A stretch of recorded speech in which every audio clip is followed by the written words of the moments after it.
In 1950, the Australian government loaded planes with infected fleas, flew over its own farmland, and carpet-bombed the countryside with a lethal disease. The targets weren't enemy soldiers, they were rabbits, 600 million of them died in 2 years. And that was only the first plague Australia deliberately unleashed on its own soil. The story of how a single man releasing 24 pet rabbits onto his estate triggered a century-long biological arms race between a nation and a rodent is far stranger than the famous fence. It starts with a bullet, a homesick Englishman, and a catastrophically bad idea. The year is 1859. A wealthy English settler named Thomas Austin has recently purchased a sprawling property called Barwon Park in the colony of Victoria. Austin is bored, he misses the gentlemanly sport of rabbit hunting back home in England, and the Australian bush offers him nothing to shoot at that scratches the same itch. So he writes to his nephew in England and asks him to ship over 24 wild rabbits, just enough for a bit of weekend sport. When the rabbits arrive, Austin releases them onto his land and invites his friends to come shoot them. He reportedly said the introduction of a few rabbits could do little harm and might provide a touch of home in addition to a spot of hunting. That single sentence may be the most consequential understatement in Australian history, because those 24 rabbits did what rabbits are legendarily good at. They bred. A single doe can produce up to 5 litters a year, with 4 to 8 kits per litter. Within 6 years, Austin's property was overrun. Hunting parties on his estate killed 20,000 rabbits in a single year and barely made a dent. By the 1880s, the rabbits had spread across the entire southern half of the continent. By 1920, the population had exploded to an estimated 10 billion. 10 billion. From 24. That's not a metaphor. That is what actually happened. To understand why Australia went to war, you have to understand the scale of destruction these animals caused. Rabbits don't just nibble grass, they strip the earth bare. They eat seedlings down to the root, kill young trees, devour crops, and compete with native animals for every scrap of food. In the arid Australian interior, where topsoil is thin and rain is scarce, a few million rabbits could turn productive grazing land into a dust bowl in a single season. Farmers watched helplessly as their pastures were chewed to dirt.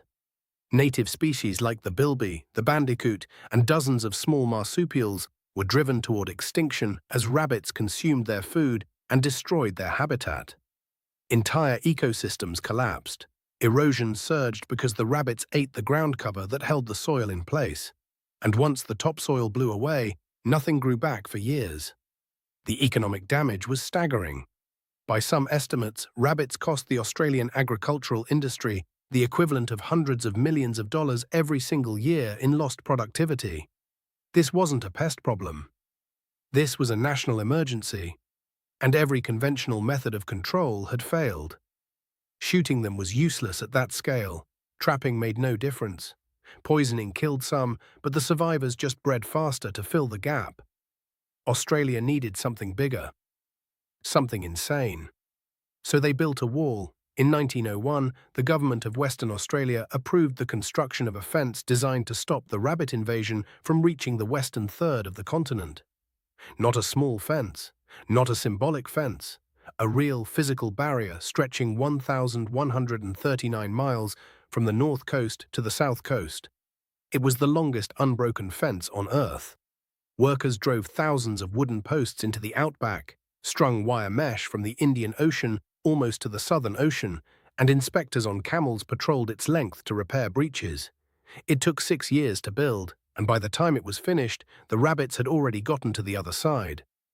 So they built a second fence. Then a third. Eventually, the total rabbit-proof fence system stretched over 2,000 miles. Teams of boundary riders lived in remote outposts along the fence line, spending their days walking its length, plugging holes and killing any rabbits they found. Some of those men spent years in near-total isolation, alone in the desert, guarding a wire fence from rodents. The fences slowed the spread slightly in some areas, but they could never hold. Floods washed out sections. Emus and kangaroos crashed through the wire, sand drifted against the mesh, and rabbits simply scrambled over the top. The most ambitious piece of infrastructure ever built to stop an animal was, in the end, a magnificent failure, and Australia's rabbit population kept climbing. By the 1940s, the government was desperate enough to consider something no country had ever attempted before. They would fight biology with biology. They would weaponize disease. Scientists had known since the 1890s that a virus called myxoma, originally found in South American rabbits, was lethally effective against European rabbits. The Brazilian cottontail rabbit had evolved alongside the virus and could survive infection. The European rabbit, which was the species Thomas Austin had imported, had zero natural immunity. Infection meant death in about 2 weeks, preceded by swelling, blindness, and fever. Australian researchers began testing the virus in controlled field trials in the 1930s, but for years the results were disappointing. The virus didn't seem to spread efficiently in the wild. Then, in 1950, everything changed. Researchers released infected rabbits at several sites in the Murray River Valley. Mosquitoes picked up the virus and carried it from rabbit to rabbit. Within months, the disease had spread across southeastern Australia entirely on its own. The results were apocalyptic. In some areas, 99.8% of the rabbit population died. 600 million rabbits were killed in the first 2 years alone. Farmers who had watched their land be stripped bare for decades suddenly saw grass growing again. Native plants came back. The wool industry, which had been hemorrhaging money, experienced an immediate boom. It was the most successful biological control program in human history. But nature doesn't stay beaten for long. Within a few years, something predictable began to happen. The virus was evolving. Strains that killed too quickly didn't spread as well because the host died before mosquitoes could carry the virus to new victims. So less lethal strains were naturally selected. At the same time, the rabbits that survived were, by definition, the ones with slightly more resistance. Generation after generation, the surviving rabbits bred tougher offspring.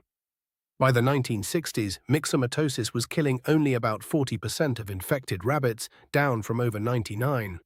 The population was climbing again. 300 million rabbits roamed the continent. Australia had won a battle. It had not won the war. In the 1990s, Australian scientists found a new weapon. Rabbit hemorrhagic disease virus, also known as Calicivirus, had been devastating rabbit populations in China and Europe. It killed quickly, within 1 to 3 days, through massive internal hemorrhaging. It spread through direct contact, through contaminated food and water, and even through flies carrying the virus on their legs. Australia began testing it on Wardang Island, off the coast of South Australia in 1995, a quarantined research site chosen specifically because the virus was not supposed to escape to the mainland. It escaped. In October 1995, the virus somehow jumped from the island to the mainland, possibly carried by flies blown across the water. Within 8 weeks, it had spread over 150 miles inland. The government, faced with the reality that the genie was already out of the bottle, made a calculated decision. Rather than trying to contain the outbreak, they chose to help it spread. Authorities distributed the virus deliberately, releasing it at additional sites across the country. The second plague killed an estimated 10 million rabbits in the first 8 weeks on the mainland. In arid regions, mortality rates hit 95%. Rabbit populations in parts of South Australia dropped so dramatically that native vegetation recovered visibly within a single growing season. Farmers reported seeing wildflowers bloom in areas that had been bare dirt for a generation. But just as with myxomatosis, resistance began to build. Australian rabbits started developing genetic immunity to Calicivirus too.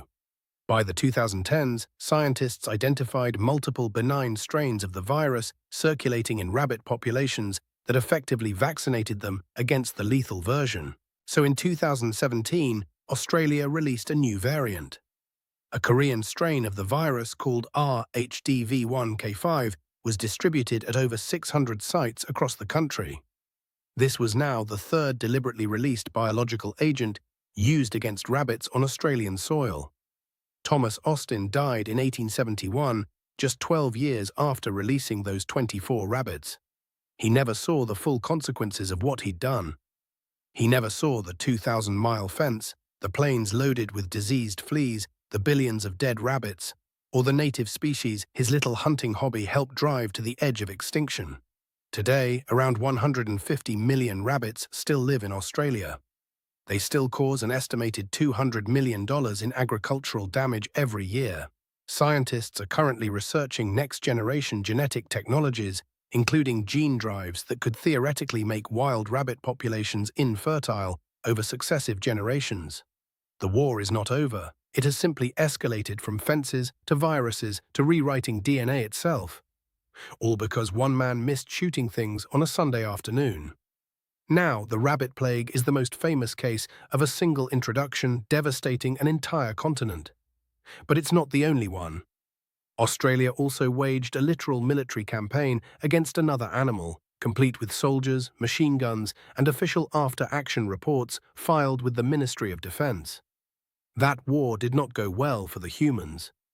If you want to hear the full, absurd story of the Great Emu War of 1932, make sure you're subscribed to this channel because that one's coming soon. And honestly, it might be even more ridiculous than this.